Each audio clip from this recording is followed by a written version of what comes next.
नमस्कार साथियों, मैं डॉक्टर मुकेश गर्ग। जरा सोचिए में आपका हार्दिक स्वागत है। पड़ोसी देश पाकिस्तान, जिसकी नींव नफ़रत के आधार पर रखी गई थी, और बंटवारे के समय भी, भारत और पाकिस्तान के बंटवारे के समय भी बलूचिस्तान उससे एक अलूफ स्टेट की तरह रहा था और उसने कभी पाकिस्तान को अपना सगा नहीं माना था।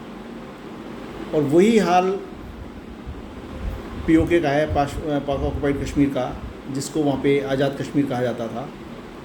और पाकिस्तान ने सदैव कश्मीर के नाम पर यूएनओ में या अंतर्राष्ट्रीय मंचों पर भारत को ब्लैकमेल करने का प्रयास किया। आज यही दो जगह पाकिस्तान के गले की हड्डी बनकर रह गए हैं।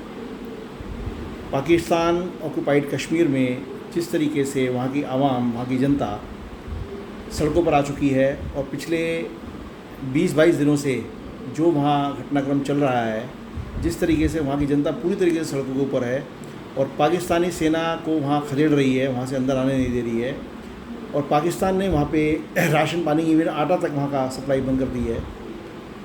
इससे पीओके के लोगों के अंदर भारत के प्रति एक सम्मान बढ़ा है, भारत के प्रति एक आकर्षण बढ़ा है, और वो गाय बगाए चाह रहे हैं कि पीओके बहुत जल्दी पाकिस्तान से अलग होकर भारत में मिल जाए।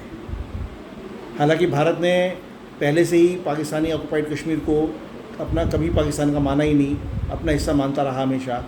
और यही कारण है कि जम्मू कश्मीर की जो असेंबली है उसके अंदर पाकिस्तान ऑक्युपाइड कश्मीर के लिए भी सीटों की व्यवस्था छोड़ी हुई है पहले से ही।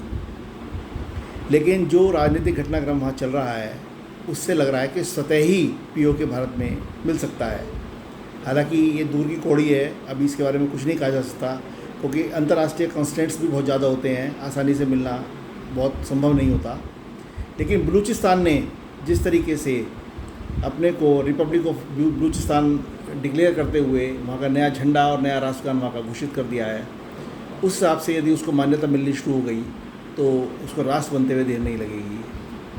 और बलूचिस्तान के अलग राष्ट्र बनने की स्थिति में पाकिस्तान का बहुत बड़ा नुकसान होने वाला है, क्योंकि पाकिस्तान में जो मिनरल्स की जो ट्रेज़र है, खजाना है, वो मैक्सिमम बलूचिस्तान में और आपके जो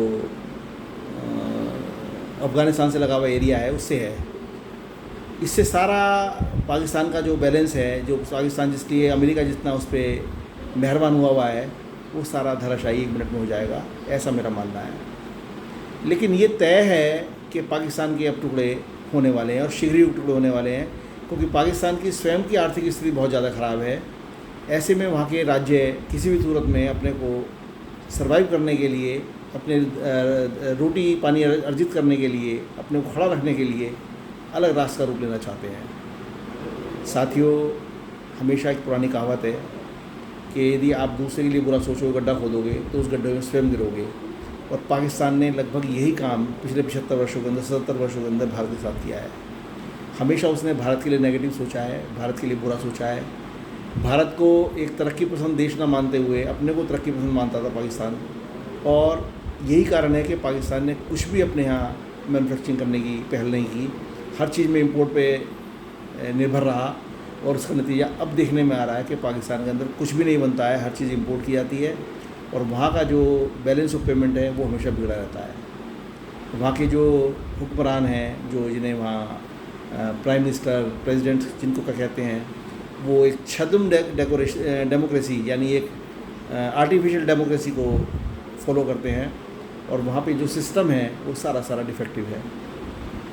ऐसे में वहाँ की सेनाएं किस तरीके से भारत को आगे तक धमकाने रखने में सक्षम रहेंगी, किस तरीके से वो बलूचिस्तान को अलग बनने से रोकेंगे, किस तरीके से वो पीओके को भारत से मिलने से रोकेंगे, ज़रा सोचिए। साथ ही मेरे विचार आपको उचित लगें तो कृपया मेरे चैनल को लाइक कीजिए, शेयर कीजिए और सब्सक्राइब कीजिए। धन्यवाद।